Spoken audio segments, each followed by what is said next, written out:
The story begins with June playing a video game. Suddenly, something strange happens in his live stream chat.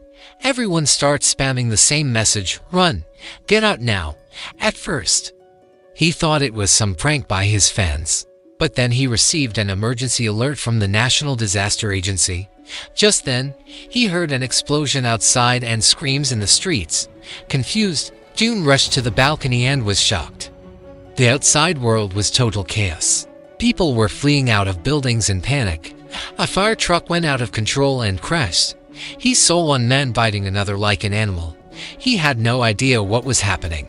Then he saw a woman rushing with a kitchen knife to save her daughter, but as soon as she reached her own daughter pounced on her and began tearing her apart like an animal. June froze in terror. He didn't know what to do next. Then knock knock knock, someone was banging on his front door. He peered through the peephole. All seemed normal. Curious, he grabbed the door handle. As soon as he opened it, a man barged in. June recoiled in fear. It was his neighbor, Sangul. These two weren't close.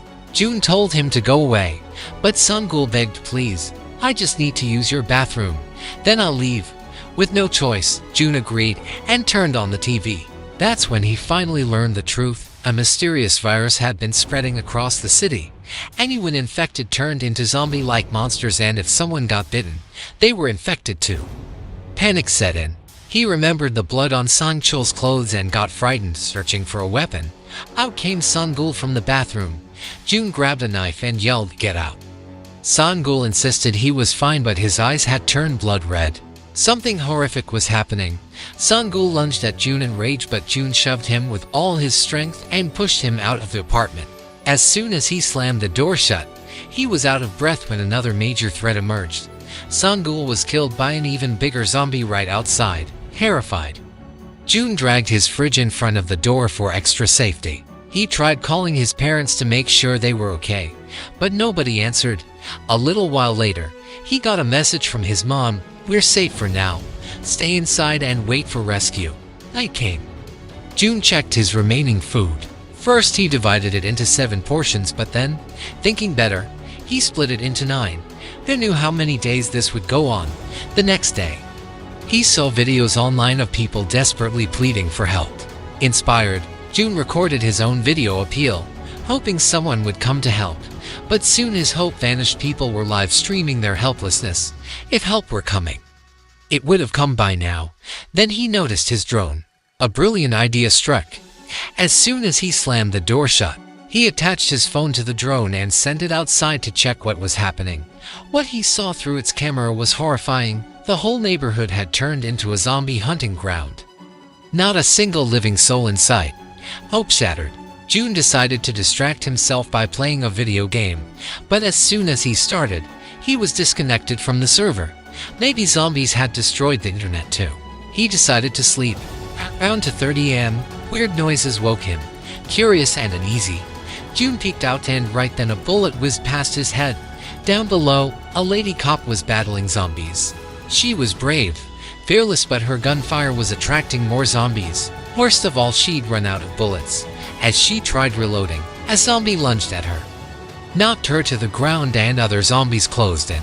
In utter despair, she put the gun to her head, ready to make a final decision. But she couldn't. 2 zombies grabbed her arms and dragged her down toward the underground parking garage, where more zombies were waiting. Unable to bear it, June screamed, drawing the zombies' attention away from the cop. But it was already too late. She was captured. Suddenly there was a huge crash. The fridge blocking his door was kicked hard and broken down. It was the big zombie that had taken Sangul, and it was now coming straight for June. Terrified, June tried to push the fridge back, but it didn't work. As the creature prepared to break in, June had a quick idea. Zombies aren't clever. As it moved toward him, June dropped off the balcony railing. The zombie fell from the high-rise and plunged down.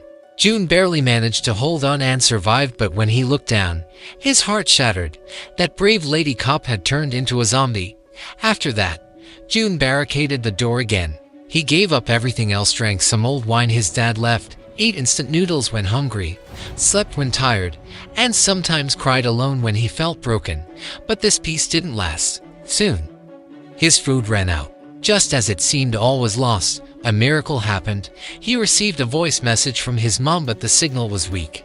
No matter how hard he tried, he couldn't play the message, taking a big risk. He climbed outside the window for better reception. The message came through, but what he heard shattered him. His mom and dad were being attacked by zombies. He heard only their screams. June was completely devastated. The grief of losing his parents tore him apart, and he lost the will to live.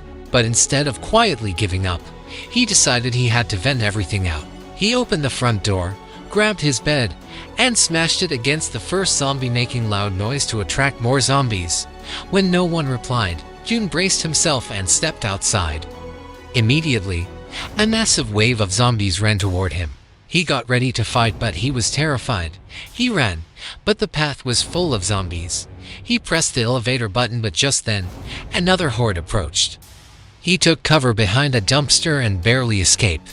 Once they passed, he sprinted back home, but then he heard footsteps behind. Luckily, the zombie was blind and didn't notice him. He sneaked into his flat and slammed the door shut.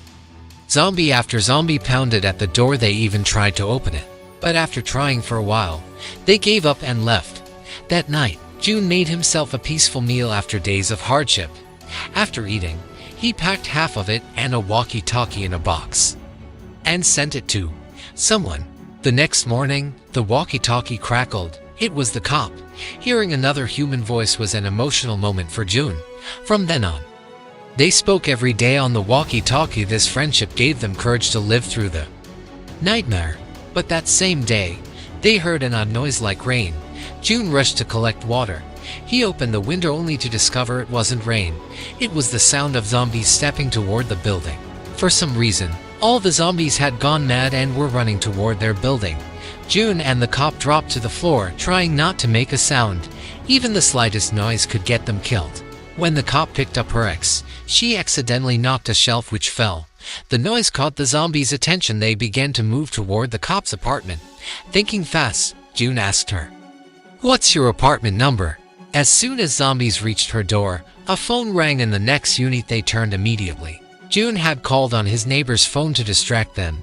That quick thinking saved the cop, but zombies had taken over the whole floor, and their food was almost gone. Staying put was no longer safe. They decided to shift to the floor the cop had earlier identified as zombie-free. They packed quickly. The cop tied the rope tightly. June said he'd go first, but without a word. She jumped from her window. As soon as she landed, zombies swarmed her. But she drew a climbing pick and fought through, carving a path for herself. June looked on stunned, but then a zombie knocked her down. At that moment, June rushed in from behind, killed the zombie, and pulled her into the stairwell. Inside the new building, they quickly shut the glass door. Zombies were closing in. They jumped into the elevator. They were lucky, backup power was still on. They'd already scouted the 8th floor, and as expected, it was quiet. They started checking doors to find a safe room. Then a lone zombie appeared in the hallway. Seeing just one, June prepared to attack, but then an entire horde came up the stairwell. Now it was full-blown emergency. The cop ran and tried opening doors while June shoved over a gate to block the zombies. Suddenly a door opened and a hand yanked the cop inside. Then someone threw a smoke grenade down the hallway, and a mysterious man appeared and pulled June into. For now, they were safe, but the cop stayed alert. Remembering this floor was supposed to be empty, the man brought them water. They were tense, but he said he understood their situation. He downed a large gulp himself, then gave them water. The cop and June took sips. It felt like he might be a survivor too. Then he produced some food. Hungry, June and the cop devoured it like starving wolves. The man said on his radio that a rescue team was on the way. Their faces lit up. They were emotional. Hope sparkled again. But then the cop noticed something odd. She looked around. None of the family photos matched this man. Before she could ask, June fell unconscious on him. Seconds later, she just slid into darkness. The man wasted no time. He dragged the cop into a back room. When the cop's eyes opened, she saw a female zombie strapped there. She was terrified. The zombie was his wife. He loved her deeply, and when she became a zombie, he refused to abandon her. He couldn't bear her starving, so he kidnapped other survivors to feed her. The family that originally lived there had all become her food. Outside the room, He was slowly loosening the rope binding his wife. The cop screamed in fear and tried to get away. At that moment, June opened his eyes, panicked, and pointed a gun at the man, but the man looked into June's eyes and calmly loosened the rope. June jumped forward to grab it, but the zombie's strength was too much. The rope slipped. June ran to the door, but it was locked. A horrific scream came from inside and then silence. Had the zombie eaten her?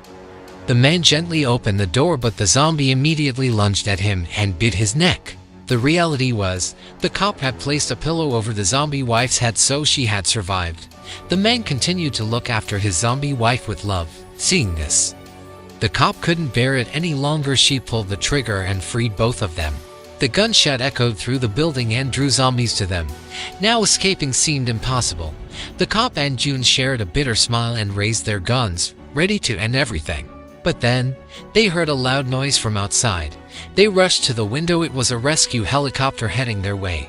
Their eyes shone with hope again, with renewed courage. They ran down the hallway, dodging zombies. June threw a bike across the corridor to slow them down. Finally, they reached the roof and jammed the door, but the zombies still broke through. It seemed over. Then the helicopter spotted them. Soldiers inside opened fire on the zombies and pulled June and the cop to safety. They were rescued. Meanwhile, a radio tower was finally repaired. One after another, more survivors began sending SOS messages online, because as long as you're alive, hope never dies, no matter how dark the times. If you like the story, don't forget to subscribe to our channel for more videos just like this one.